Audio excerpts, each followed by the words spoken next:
La educación primitiva. Podemos entender que en esta etapa la enseñanza se daba de manera espontánea, natural e inconsciente, y esta era transmitida de padres a hijos. La educación primitiva se puede dividir en dos etapas, la de hombre cazador y de hombre agricultor. En estas etapas nos damos cuenta que a pesar de que el hombre descubrió la agricultura, es decir, cómo cultivar los alimentos, cómo sembrarlos para poder alimentarse, no abandonó del todo su etapa de hombre cazador, pues ya que era necesaria para poder subsistir, pues en esa etapa era muy escaso el alimento. Las principales características de la educación primitiva fueron la educación imitativa, la educación doméstica, la educación global y la educación mágica.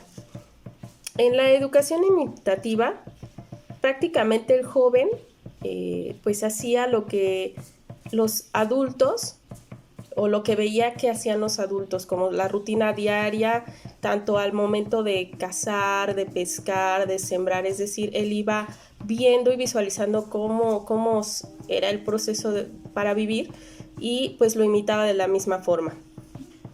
En la educación doméstica, aquí ya era más a nivel familiar, puesto que se adquirían los conocimientos a través de el padre y la madre.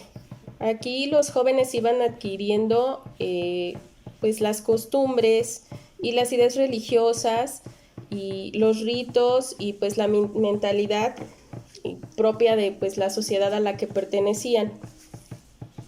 Si hablamos también de la educación global, en esta se identifica más porque en esta etapa primitiva no se tenía como noción del futuro o del pasado, o sea, no tenía esa conciencia de lo que ya habíamos hecho en el pasado y tampoco pues prevenía el futuro, simplemente vivía en el presente y pues daba como hecho esa realidad que vivía. Y por último, la educación mágica. Esta se basaba más que nada en todo lo que ellos no podían explicar, como por ejemplo la lluvia. Es decir, como no sabían de dónde venía o de dónde provenía, cómo se formaba, pues para ellos esta era una situación religiosa o mágica. La atribuían a algo pues sobrenatural que no conocían. Al asentarse los grupos humanos en esta etapa, empezaron a preguntarse por las cosas que veían y que pasaban, lo que dio lugar a las primeras religiones, las cuales se enseñaban por medio de las danzas, de ritos y de pues las costumbres que iban desarrollando dentro de su pequeña sociedad, así como los tallados y las pinturas en las rocas. Todo esto era parte de este mundo, de esta etapa, y aquí es donde ya notamos que existe una educación un poco más inducida, porque ya era como un requisito para los jóvenes aprender estos ritos y estas danzas para no perder el conocimiento. Creo que aquí es importante destacar que es donde nacen ya las jerarquías, porque estas tribus ya tenían líderes que pasaban el conocimiento a los más jóvenes, pero de su mismo clan, de su misma sangre.